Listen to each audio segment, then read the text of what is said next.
We created one for the new series. And we've also made one for the classics.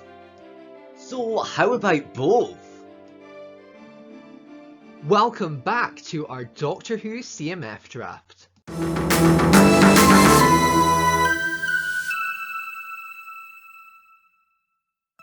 This time our CMF draft is going to be a little different. For a start, both New Who and Classic Who characters slash monsters will appear in this list. Starting from now, you can expect a variety of Doctor variants, companions, villains and monsters in each CMF draft. But there is over 50 years worth of Doctor Who, so it might take a while. And also, as LEGO has officially brought the minifigure count from 16 down to 12 for future CMF drafts, we will also do the same. Much like our other CMF drafts, we are also going to try to limit new molds to make it as realistic as possible. So without further ado, here's our list. First up, it's the First Doctor. This time he is in his first look from the very first Doctor Who story, An Unearthly Child. He has a new mould for his hairpiece with his hat, and now has a happier expression on the face. He is seen with his scarf, and he also has his black cloak.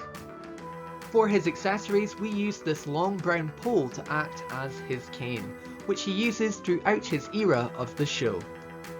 Then we have the Third Doctor in his look from season 10. His facial expression is also a little different, and we're not satisfied with the colours, but it's from the LEGO colour palette, so what can you do? Next up, it's the 10th Doctor in his iconic orange spacesuit, first seen in the Impossible Planet and the Satan Pit. He has quite a serious facial expression. The piece for the helmet is not the usual LEGO Space helmet, but instead we have used a helmet piece from a LEGO Space Miner. And with the printing, we feel this piece works really well. And here he is with his more cheerful expression, and he now has a new hairpiece. A huge shout out to Alex Bornell for suggesting the Soldier 76 hairpiece for the 10th Doctor, as we feel it fits him much better. He also has arm printing and the Sanctuary base logo on his chest. With Revolution of the Daleks having just aired, we thought we had to include this look. It's the 13th Doctor as she was seen in prison. She also has a more bored expression as she has been in prison for a very long time. She also comes with Tiny.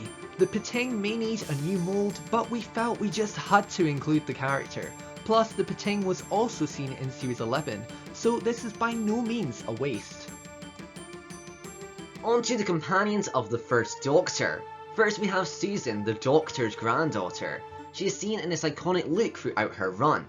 Her hairpiece is from a zombie businessman.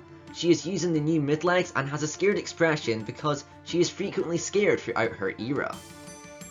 Then we have Ian. Again, he is in quite an iconic look of his, and he is using the Commissioner Gordon hairpiece in brown. To complete the team, we have Barbara, seen in her jumper she wears often throughout her era, and she uses the same hairpiece as the 13th Doctor, as is the closest match we could find. For the monster of the First Doctor era, we've got the Cybermen in their very first design, seen in the 10th planet. I do want to give a quick shout out to Brickfigs1, as I used his custom as inspiration on the final design, especially the top section of the head.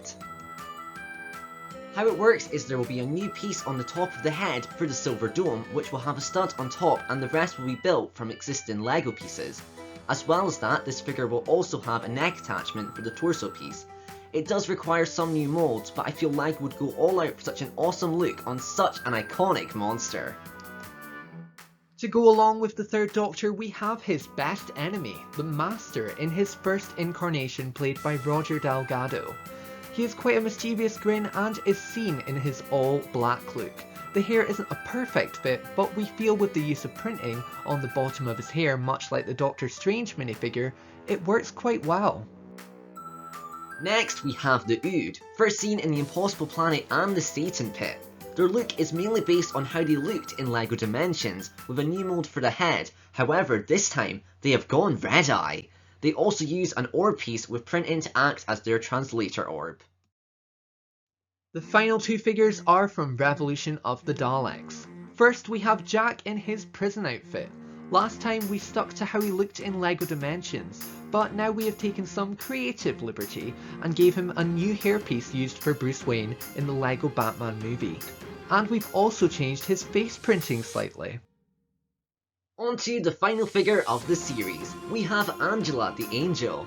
This is just a re-release of the Weeping Angel figure from the LEGO Ideas set, but it has been a while, so it is quite hard to get hold of. And they're always great for army building.